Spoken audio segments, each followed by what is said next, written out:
Hello, everyone. You're listening to Random Sage with Maryann from Revealing Light. How are you all today, wherever you are in the world when you're listening to me now?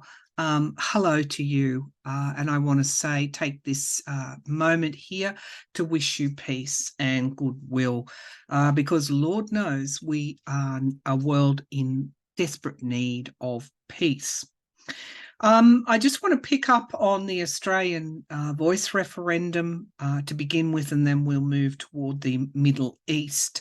The referendum to provide Aboriginal and Torres Strait Islanders peoples in Australia a voice to Parliament, which would advise Parliament and the executive government on matters concerning Aboriginal and Torres Strait Islanders. It was a change to our constitution.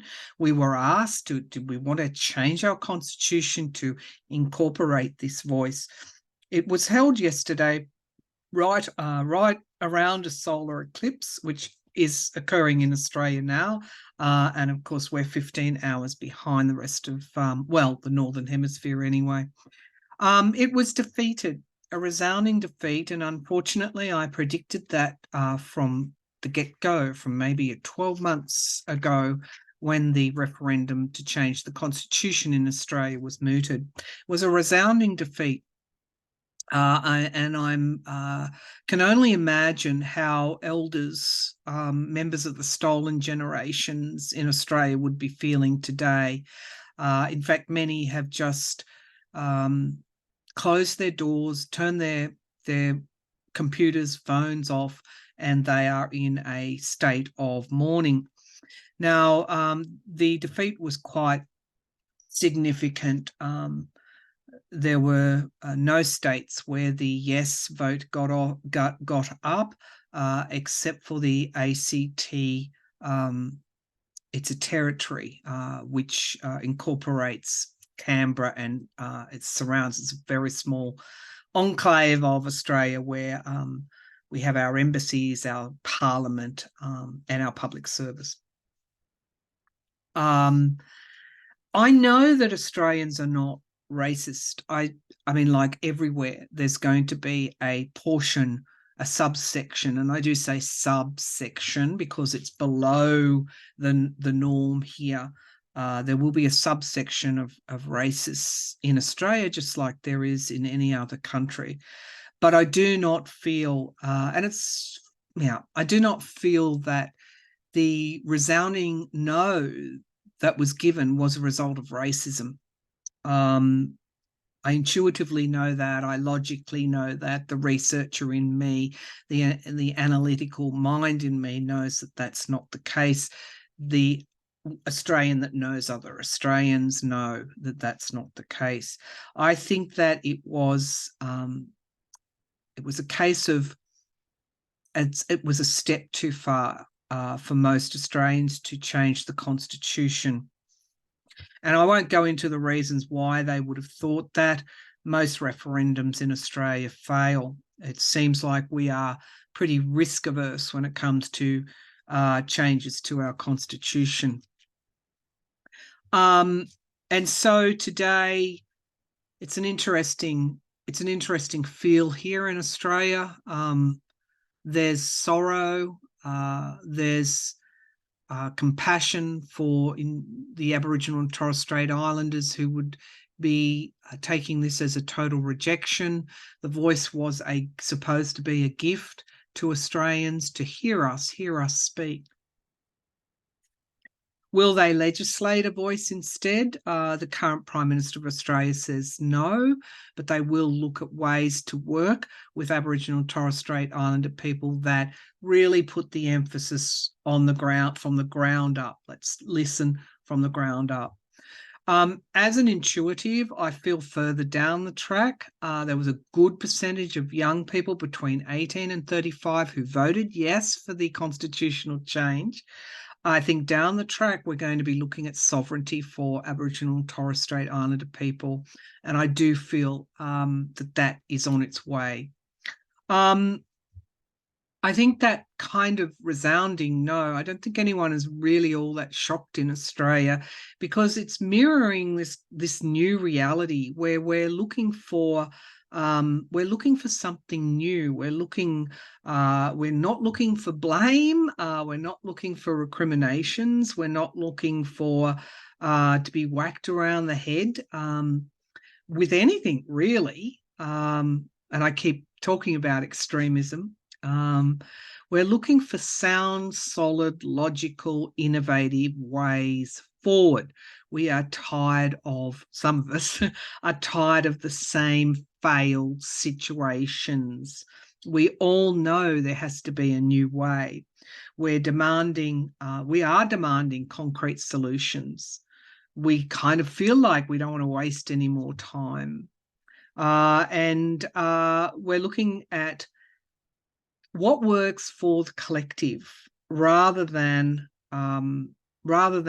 one way, my way, or the highway, as they say.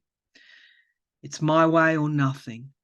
This is an era of, I just want to say, like a collective bargaining, if you want to, if I can use that expression, of our higher selves, where we don't want the same patronizing memes and tropes and sayings and worn out tired old things that don't work anyway. We're looking for some strength, because we are tired of seeing repeated failings. So we've become a lot more cynical, and consequently our expectations are higher that our elected representatives and bodies that we fund will produce the kind of solutions that we have either voted or funded them to do. If I go to the Middle East in all of this, in Gaza, what is happening now, what has happened with Hamas killing and murdering, the terrible crimes against humanity to the Israelis, and then the resultant firing into Gaza and creating a humanitarian crisis in Gaza, cutting off water, cutting off electricity. These 2.2 million people are not Hamas in Gaza. They are people like you, me.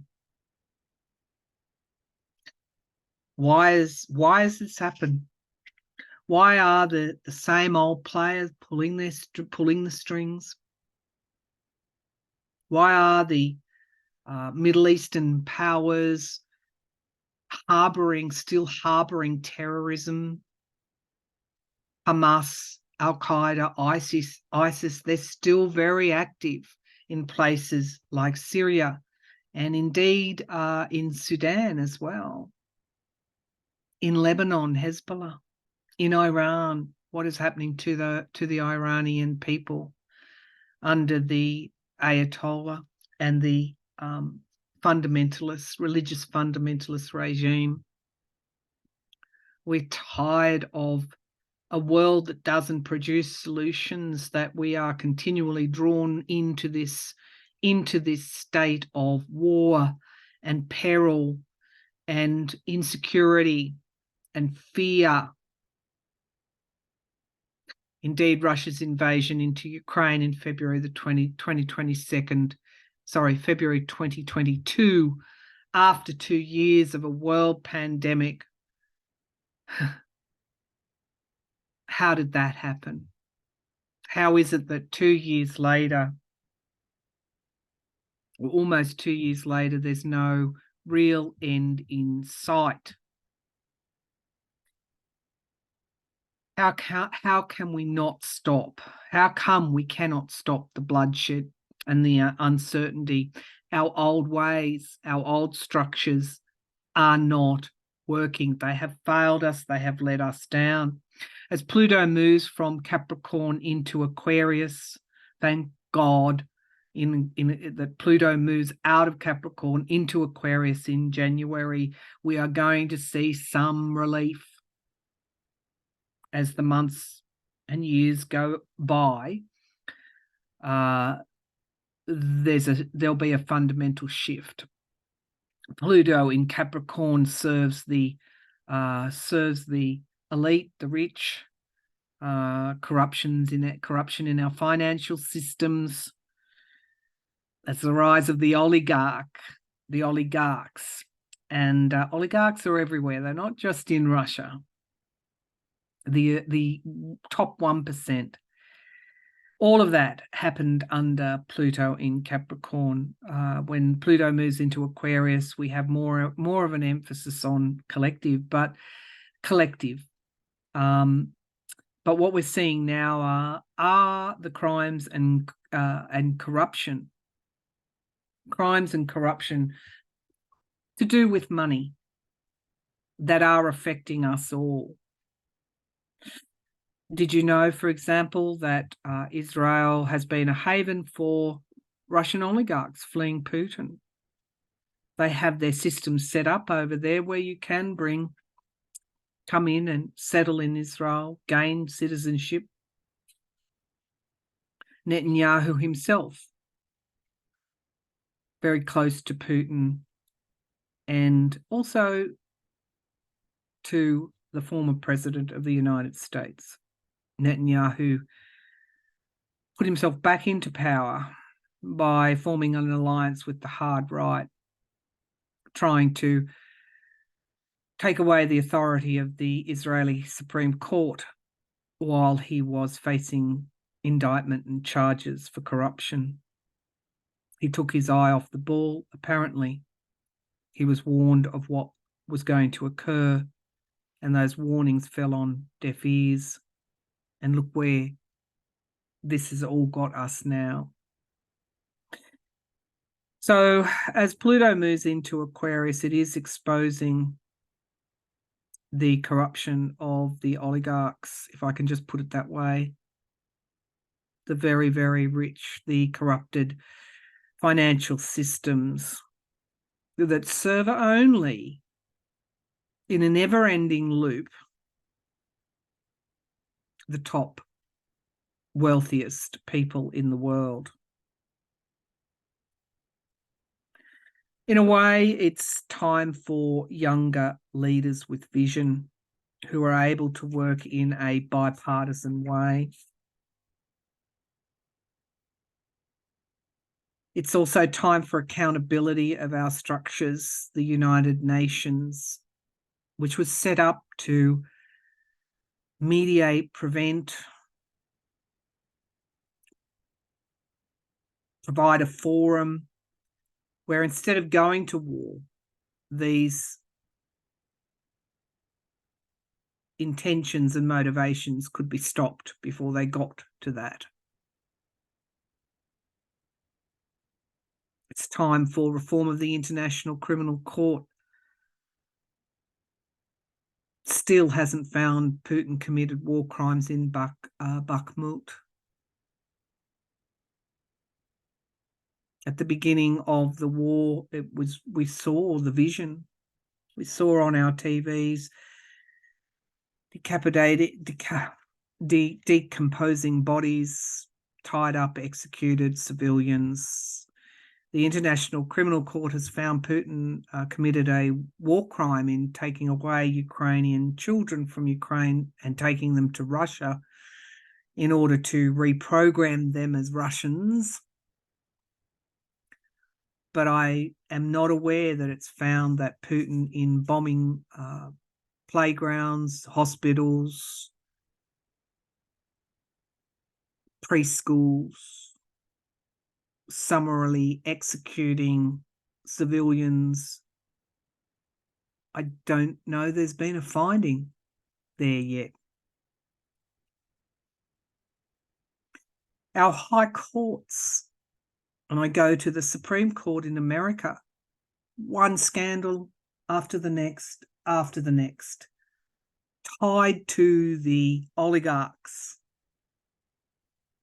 functioning for the oligarchs and our governments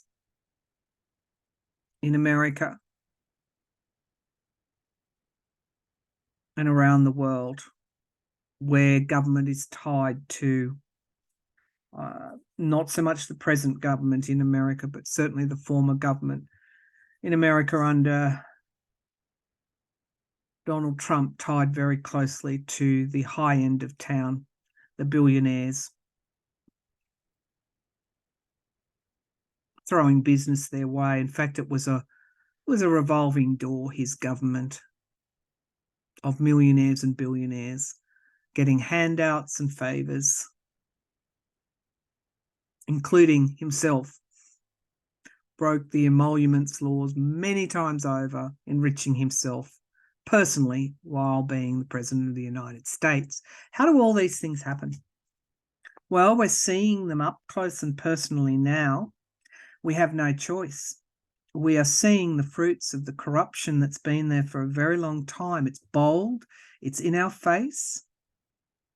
However, I think we're quietly moving toward change, and the universe is supporting that change when Pluto moves into Aquarius. You probably can feel it.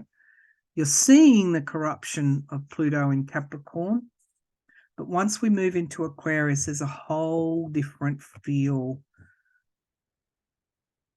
with more of an emphasis on working in a bipartisan way.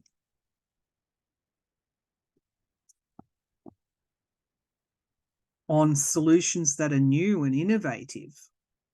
Young people do not want this continual wars. In a way, as I said, it's time for younger leadership. But I have a feeling that for my American viewers, I have a feeling that President Biden is anchoring the country as it moves towards change and into a new era. His Vice President, Kamala Harris, very unsung. Hakeem Jeffries, the opposition leader in the House, young leaders. So we're seeing a changing of the guard. And like anything that's allowed to go on for too long and move into dysfunction, it's a messy change. All right, now I want to ask here, the dust devil, moving out of stagnation, just jumped out. I'm using the Shaman's Dream Oracle and also the Elemental Oracle. I'm just going to pull a few Oracle cards to finish this podcast. So what is it that we need to know about the current era that we're living in? Show me clearly what is it that we need to know about the current era we're living in. Someone's pulling a lever. Resourcefulness, moving out of stagnation and into resourcefulness. That's interesting. And the eye of the needle, intentionality, really laser focus around what we want. And this is really what I'm saying in this podcast, that we are tired of things that are not working. We don't want to fail anymore. And there's a part of us that is we want done with this era of wars and the Iranian influence on the dictators that are just pushing wars, trying to take territory, trying to amass more. We're done with it. What else do we need to know, please, Spirit, about the current era that we're in? Many masks. This is about finding, and again, I love the way these cards tend to sum up in a way what the podcast is about. It's about moving toward our authentic self. We are no longer prisoners to one narrative. We know there are many narratives. So moving toward the authentic self, I want to underscore that. You do not have to follow, like sheep, anyone's narrative. You only need to search in your heart to carve out your own pathway. Take the mask off, be who you are, listen to yourself, stop listening to others. Show me what we need to know about this era. Repairing the veil and forgiveness, that's interesting. As soon as I think one thought, we've got another. And this is about where there is animosity, to try and find a way toward forgiveness, and experiencing life as it comes, going with the flow, moving out of continual battling and conflict and moving into the drift of life, a more peaceful. While the world might be around us falling, what we perceive as falling down around us, we can still hold course, hold our own course. The drifter. Base of the pack is beloved, radical acceptance, and we are being called upon to move away from the one way, my way, or no way. We're being called upon to move away from that and have this radical acceptance, no matter where that might take us. Groupthink, mindful. We are being called upon to think a little bit harder than what we have done before about ways that we can solve our problems, our collective problems. All right, what's likely to come when Pluto moves into Aquarius? I'm using the Elemental Oracle deck. What is likely to come when Pluto moves in to Aquarius? What is likely to come when Pluto moves into Aquarius? I'm seeing a butterfly, period of gestation, companionship and animals. It's a very gentle energy. Completion in the West. Interesting. Completion, the last pieces of the puzzle are being solved, and building again. Again, what are we likely to see in the future? A rebuilding, completion and a rebuilding, and a gentler energy flowing through. Show me what we need to know about what is coming when Pluto moves into Aquarius. Connection. Yeah, the world is actually getting smaller. That looks like the globe. It is the globe. And it's greening.